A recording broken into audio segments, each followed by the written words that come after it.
A jiko-buken is a property where the former occupant died of unnatural causes such as suicide, murder, fire, or neglect.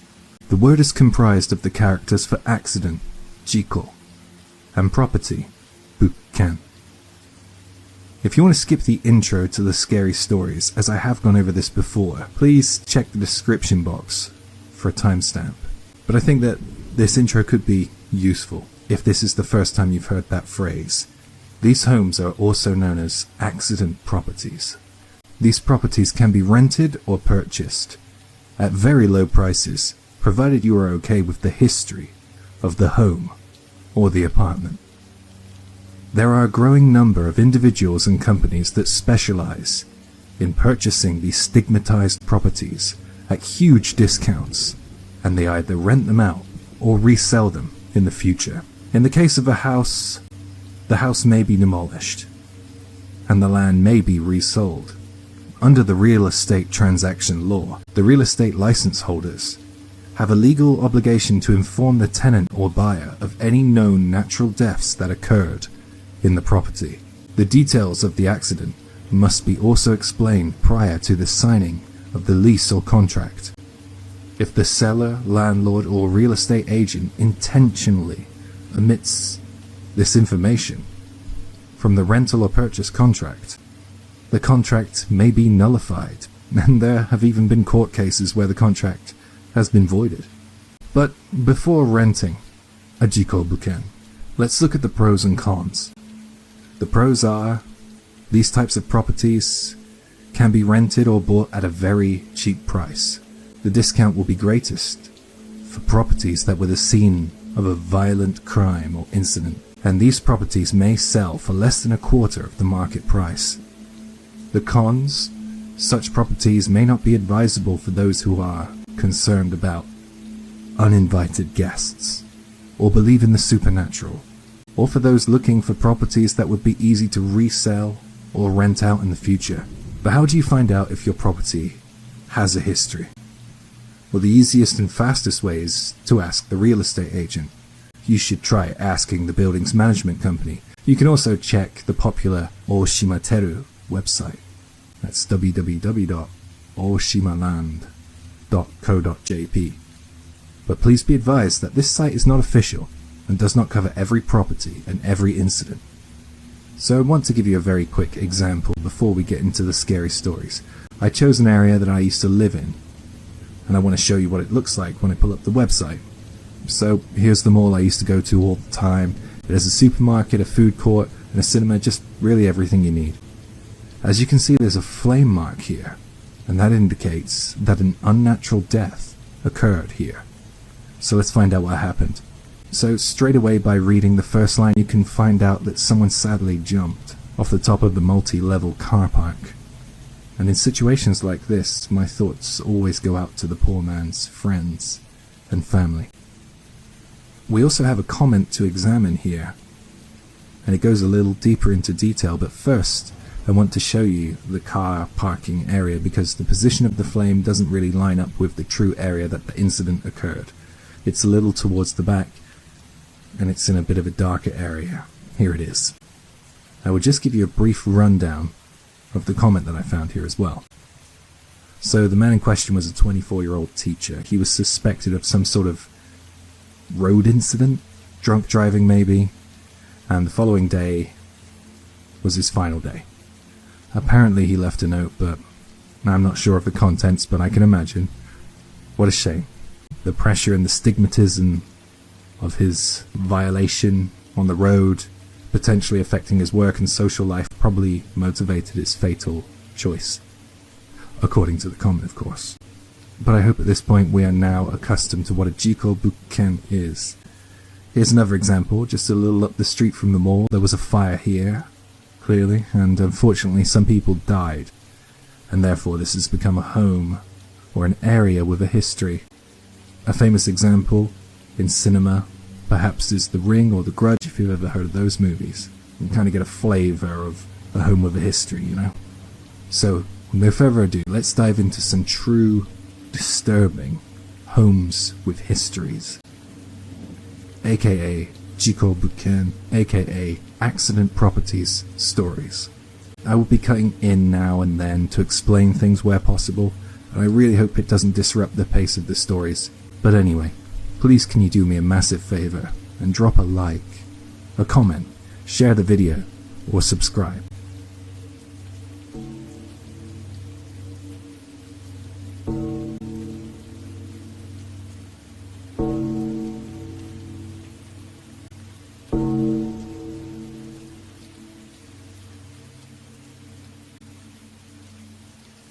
I used to work as a real estate consultant for a real estate company. I would help clients build their profiles in terms of asset ownership. I remember it was a hot summer's day when this took place, an August afternoon. I got a call and I was told that there was someone who was interested in purchasing one of our properties. I met with the client and we discussed potential options. After listening to some of the conditions that were requested, I proposed an apartment that we had on our books. The property was in Chiba Prefecture, and when I showed the client some images, I saw his face light up. He loved the place. He didn't hide his excitement. I thanked him and I offered him a viewing of the property, and off we went. I was thinking that I might be making a sale, but then something dawned on me. I had forgotten to mention something about the property. If I failed to tell him about it, then there would be hell to pay. So I came out with it. I said, "Sorry, but there's something that I simply must mention to you before you consider purchasing this property. It's got a history. Someone passed away in there, and not through natural causes." I was naturally reluctant to broach the subject with the customer after he had been so positive about the place, but I had to mention it. I was duty-bound, so I had no choice. He looked shocked, and I could see him mentally weighing up his options, and then he finally said, "Can I still take a look at it? I'm not that worried about its history." I felt relief instantly wash over me, and then we set off. I was a little surprised by his reaction. He didn't really see any problem with owning a home with a history. Well, I had done my part. I had given him fair warning, so I was happy to continue. I guessed that he understood the risks. On the car ride, I tried to reassure him as best I could, just in case he was considering second-guessing it. "Even though it's a home with a history, I would like to assure you that the place has been thoroughly cleaned. There was just one death, and it was in one of the spacious rooms, and if I didn't tell you, I doubt you would have suspected which room. What I mean by that is, there are no odors. In fact, the room where the unpleasantness occurred could be considered the best looking and cleanest room of all." We chatted about the property on the ride over.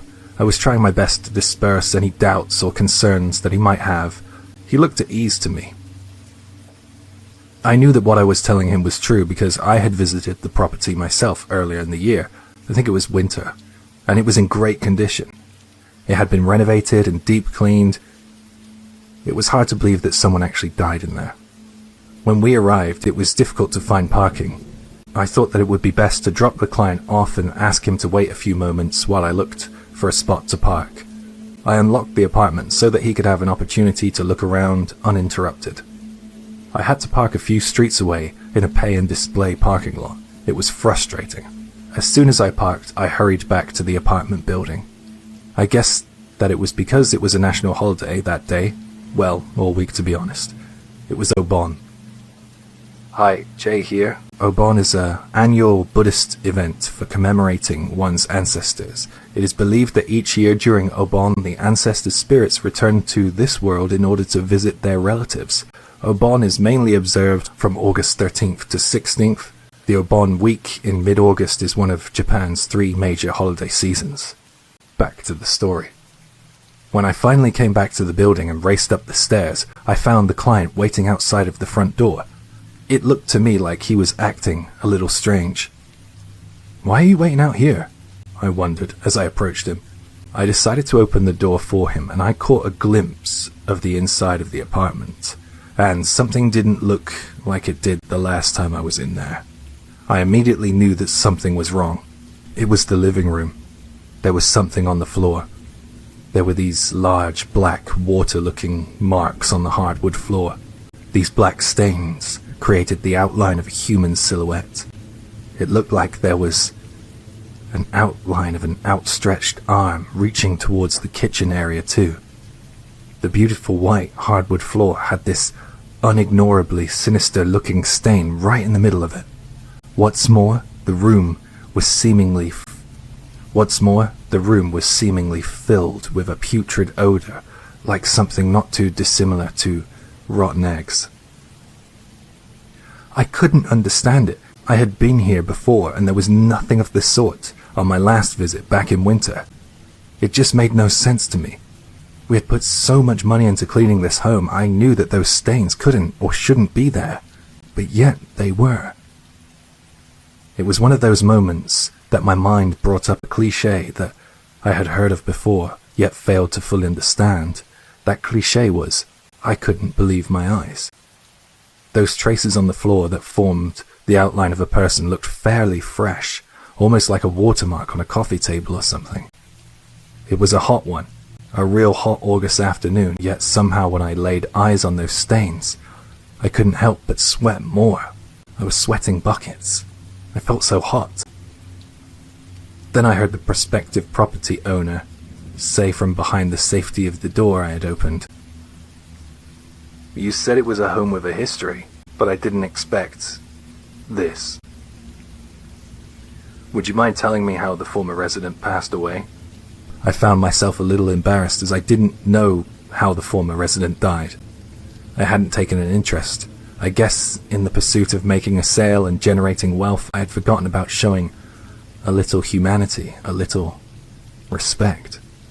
As you might expect, the client didn't buy the property. I mean, who would after seeing that? Later I heard from someone at the real estate company I worked for more about the fate of the former resident. It was an elderly resident, and I'm told that the body was found on a hot day in summer, August actually, where the sun burned down relentlessly. The body was found in the living room. The cause of death was thought to be heat exhaustion, extreme thirst, and dehydration. Hi, Jay here. I'll just leave you with a thought. Obon is a very special time of year in Japan, where it is said that spirits are closest to our plane of existence.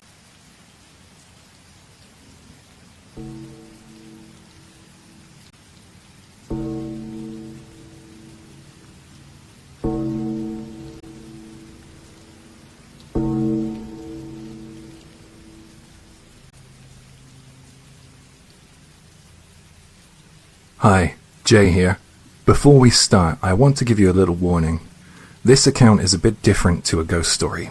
It's a little harsh in areas, so it might shock because it reveals the true reality of these situations. Also, the way it's written is a little unusual too. It jumps around quite a bit from point to point. But as always, I try to keep things as authentic as I can when translating these stories. So I've chosen to keep the way it was written, the way it was written. I have built a career on selling remodeled homes with histories. Apartments, condominiums, houses, villas, etc. I have also been the person who was first to find the bodies in these homes, since the neighbors would report to my company that they hadn't seen the tenant for a while or complain of strange smells coming from the home. In my experience, the overwhelming majority of bodies I have discovered have been ones who took their own lives. The usual method is hanging. I have noticed that the younger people who do that pick a spot in the home which is strong enough to support them, like a central pillar, for example. I think they do this because they are concerned about the damage to the building after the fact. Surprisingly, the home is left clean too, especially the rooms that they choose to do it in. But then again, there are other cases. An elderly man severed his carotid artery in his neck with a kitchen knife. He covered himself with his blanket, then did it, but it was still very messy. There was blood all over the walls and the floor. A lot had to be replaced and repainted. I worked really hard on that one, and honestly, if I showed you around that property, you'd have no idea that something like that ever happened in there. I think in that place, a family moved in for a while after that, but then it was demolished. The building was very old and it just didn't make much sense to keep it going. From my perspective, it's always better to know when we are working on an accident property rather than when we aren't. We don't always find the bodies, we just usually go there to get the place clean and livable. I prefer to know what happened in there. But sometimes we aren't told, or the owners of the buildings are vague and deliberately ambiguous. On other times, we're just told to get in there and clean it without any explanation. I guess you guys are interested in ghost stories and stuff like that, right? Well, I'll share a couple of things with you. I once went to renovate a villa by the sea. The previous owner hung himself from the stairwell between the first and second floor. The bereaved family asked me if I could sell the place in secret, not to disclose what happened there, so that they could mourn in peace, I guess. Of course, this isn't the best practice we usually have, to disclose this, but hey, I'm an executive, and I didn't get where I am without cutting a few corners. I told some of my team, but only the essential personnel. The renovation work continued late into the evening, and the person who was working on the stairwell, between the first and second floor, the balcony/atrium area, he came to me and he said that he felt like something wasn't right about this property. He said that while he was working on his ladder, he felt like his left leg was being pulled from below. He was one of the ones I didn't tell about the villa's history. Strange, right? To be honest, I was getting bad vibes from the villa, and I didn't want to be there any longer than I had to. We had to get the job done, though. About 2 days later, that worker developed a high fever, and he was having difficulties breathing, so he had to be rushed to the hospital. He was in a serious condition, and the doctors were baffled. The hospital offered to subsidize the treatment costs in exchange for the data that they would discover by treating him. Thankfully, he made a full recovery, and I'm really glad he did. The reality of these homes with histories is that they leave behind a great deal of trouble for those who have to clean it up and for the families who have to live with it, not to mention the people who move in after. I have thought about it quite a bit over the years. I guess their fatal choices are motivated by financial issues, or if not that, then I like to say some version of PTSD or loneliness. Let me tell you a little bit about discovering a body and what it's like. First of all, the smell of human decomposition is disgusting. The flies that come with it are just as bad to me. The soullessness of them buzzing around and doing as they know only how to do is quite chilling to me. Then you get the family members who were owed money perhaps by the departed, and if they encounter you in that home, well, you're just a target for their rage, and in some cases their grief. We encounter people who have chosen to end things by themselves and people who have succumbed to natural causes and have gone unnoticed. The easier to dispose of the two is those who ended things their way. Hangings are always nice. Well, not nice, I guess that's bad to say, but less work. If we discover a hanging or even a body in a bath, use your imagination here, it's easier to dispose of. And we can get the place cleaned and sold pretty quickly. Before we can do much work, the deceased is examined by the police and the doctor. If we're lucky, we can get in there before the police come and even do some stain prevention, which is great. Sometimes if the bodies are discovered early, then paramedics come to attempt resuscitation, but I haven't seen that. I've only heard of that. When it comes to dying alone, there is a great deal of difference between summer and winter. In summer, if 2 weeks go by and the body is undiscovered, then the smell and the amount of bugs are beyond belief. That's why you need a specialized team to get in there and deodorize and replace the flooring. In some cases, you need someone to treat the foundations beneath the floor. My worst experience was when I had to call the foundation guy back for treatment twice. You can imagine the smell, I guess. A week after death is a bit different. If there is reinforced concrete down there, you may not need the foundation to be treated at all. All the while our work is ongoing, we have pressures on us to get the job done as soon as possible. There isn't much time to be shocked or work with respect for the dead, in all honesty. We leave the respect part to the families. So you have to learn to work without emotions governing you. I am sometimes asked, what is the longest period of time a body has gone undiscovered? And for me personally, it was 6 months. The body was in a mummified state. The smells were awful. Not just the body, there was rotten garbage, food, feces, you name it. We cleaned and cleaned, but you could never really get rid of that smell. So a decision was made to demolish and sell the land. And it's now an apartment block. The vast majority of people who die alone and are left undiscovered are male, older men who are single. I'm sure you have heard some stories of ghostly experiences and stuff like that, but I think not enough is said about what to expect other than the paranormal if you move into a home with a history. A home with a history is exactly what it means. Let me explain. As I mentioned before, those who choose to end things on their own terms are usually motivated to do so through financial difficulties. In short, they owe money, and their debts are insurmountable. These debt collectors will likely come looking for what they are owed at some point. You'll probably get a lot of threatening letters too.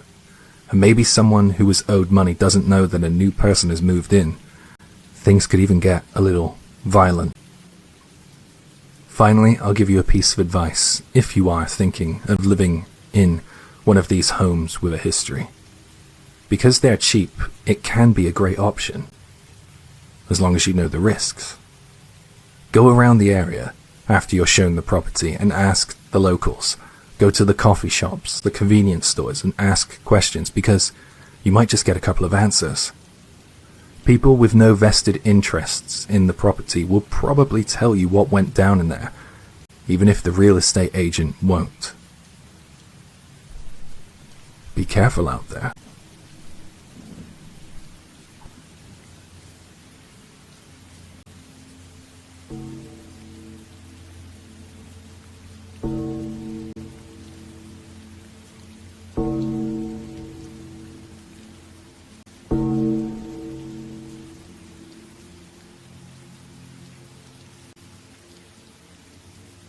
This happened when I started living alone for the first time.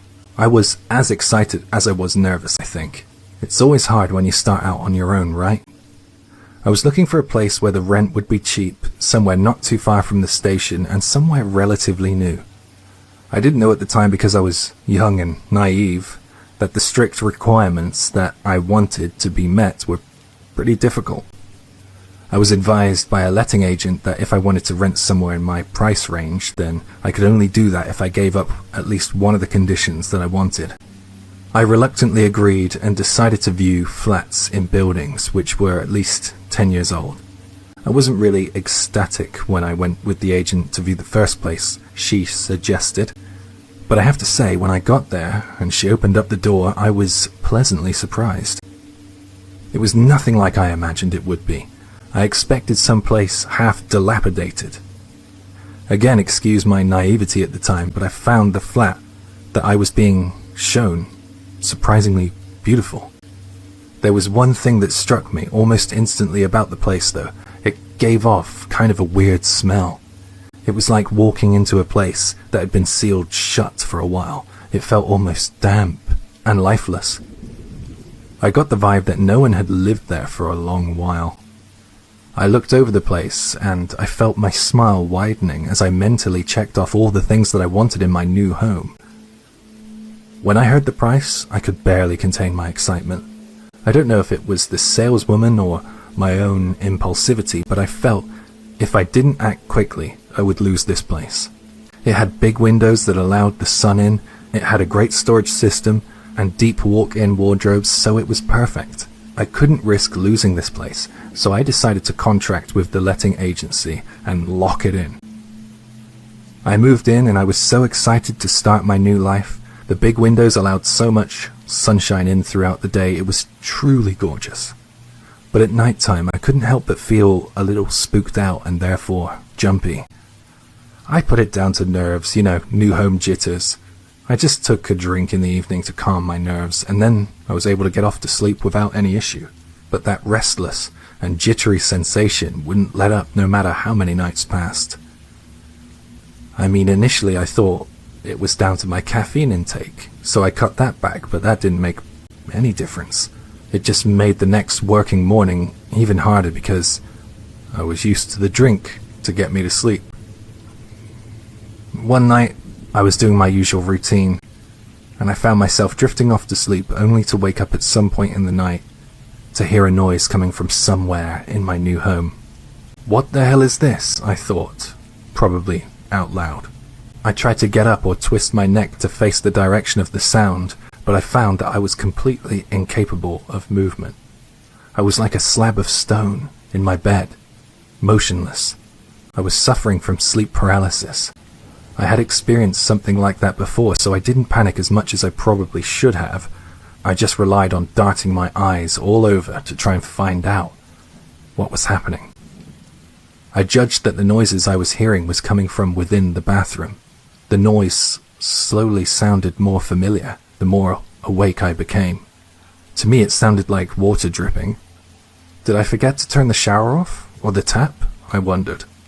I knew that was unlike me. I have never been a careless person, and I believe in a neat and tidy home, so I don't think I would have forgotten to turn off the tap or the shower. But I know we're all human, and mistakes can happen. Just in case it was my carelessness, I tried to rise from my bed once again. I was struggling with whatever was keeping me on my bed when I heard something strange. The sound of water dripping, the sound that I had heard so clearly coming from the bathroom, seemed now to be approaching. It sounded like the dripping water was getting closer. I felt as if there was something in my home with me. I knew that I wasn't alone. There was something in my home, and it was getting closer and closer to me. At that point, I still couldn't move. I felt as if my heart was pounding faster and faster every time I heard a droplet of water hit the floor. I couldn't even turn away from what was coming. I knew that I didn't want to see whatever it was, so the only thing I could do was shut my eyes. I screwed them as tightly shut as I could, and I pleaded to all the known deities to come and save me in my time of need. Nothing came to save me. Nothing seemed to be able to stop the inevitable. Before the presence I felt in the room with me approached me, I somehow managed to summon the courage to open my eyes. I guess I had a morbid sense of curiosity wash over me. I saw this black mass moving towards me, some kind of hulking, dark, pitch-black shadow.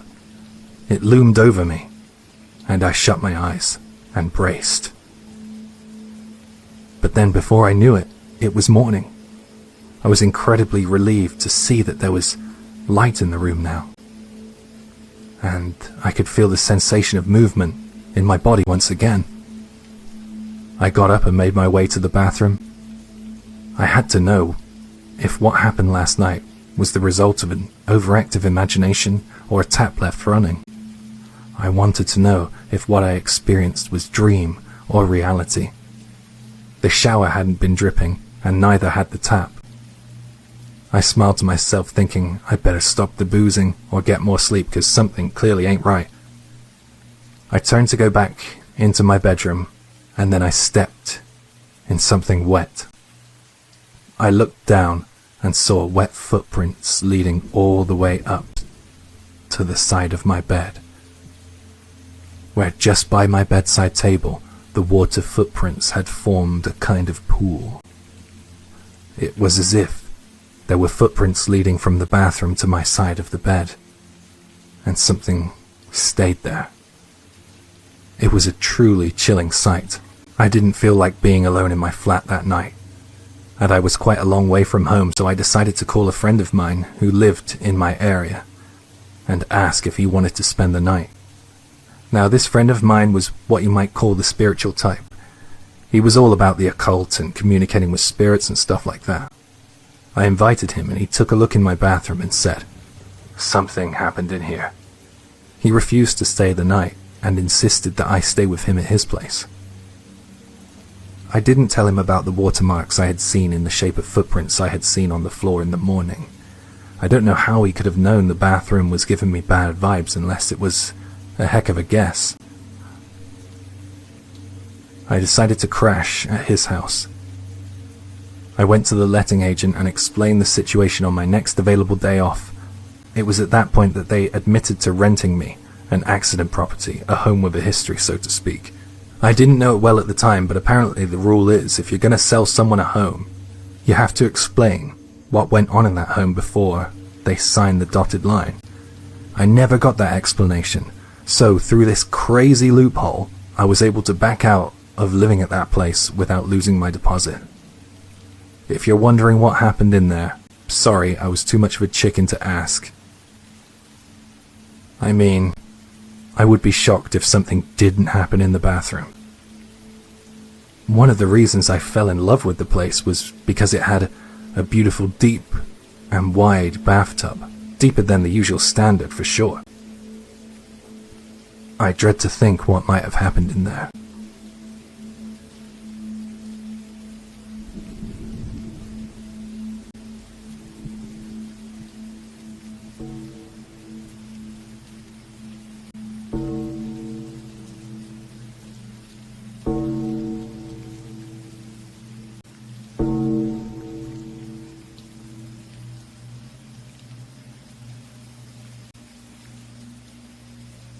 I love reading about experiences and hauntings online, so with the permission of one of my friends, I want to tell you about his apartment.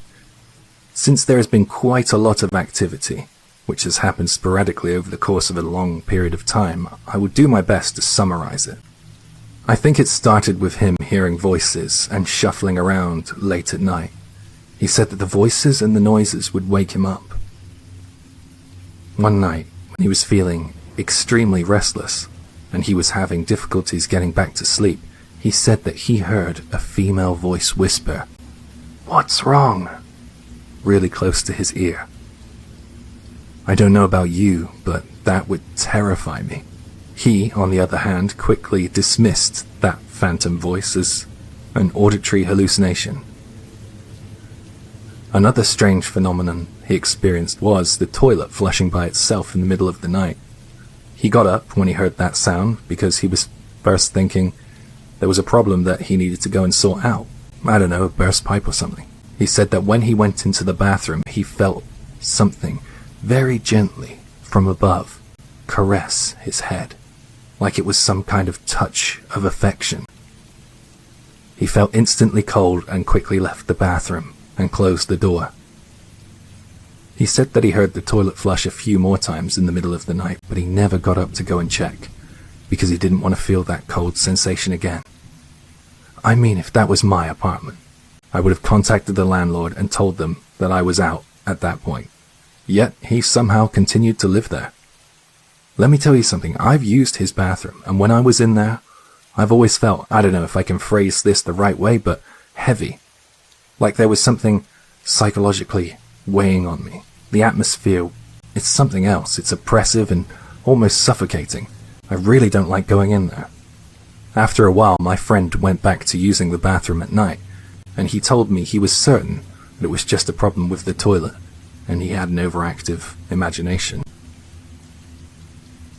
He said that he found long hair collected in his shower drain once. This one's really crazy, because he's always so keen to rationalize everything, but he couldn't come up with a logical explanation for this one. My friend shaves his head, and I know for a fact that he is having no ladies over, so that one is crazy. A few years later, and he's still living there. He looks a little different at this point though. He started to grow his hair longer. He was really into metal. Still is, anyways. One day, we bump into one of his neighbors, the guy who lives to the right of him. And this guy is shocked that two dudes were walking out of his apartment.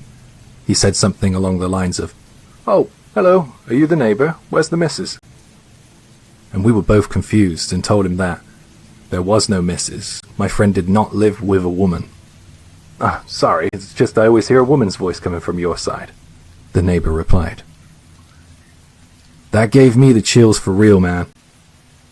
I mean, his hair was growing and it was shoulder length, but I really can't believe that his neighbor could have mistaken him for a girl if that's where the confusion is. And that's what my friend thinks it is, to be honest. And there are some other details that my friend probably doesn't want me to put online. So I'll leave a couple of things out. I went to see him recently, actually, and I asked him how he was getting on in his spooky apartment. And he said, "Well, I haven't actually seen anything yet. I've just heard things. I'll probably get out of there if I actually see something. I don't think I could live there after that." I couldn't help but laugh at his bravery, or perhaps stupidity, depends on your opinion. I mean, to each their own, but our friend circle think that something happened in that apartment, and it is definitely haunted. So, we advise him to get out.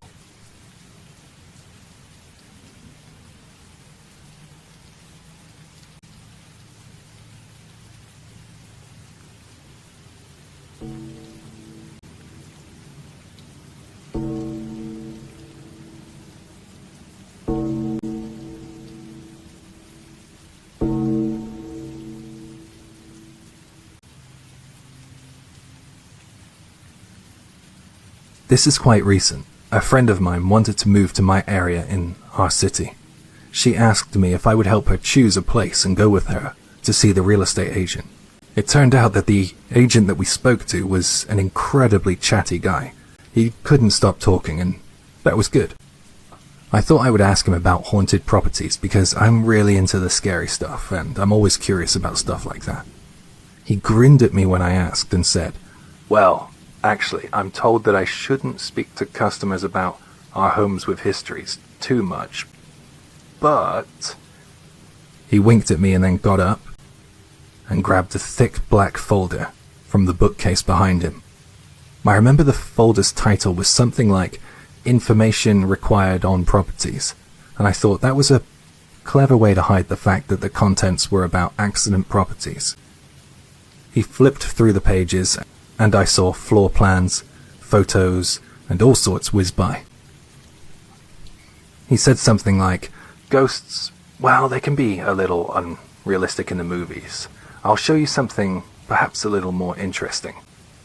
He stopped on a page and we saw an ordinary-looking apartment building. We looked at all the rent fees for the apartments in the buildings, and they were about 70,000 yen a month each. All except one apartment, which was almost half the price. I believe that apartment was on the 7th floor. My friend spoke up and asked why that apartment was so much cheaper than all the others.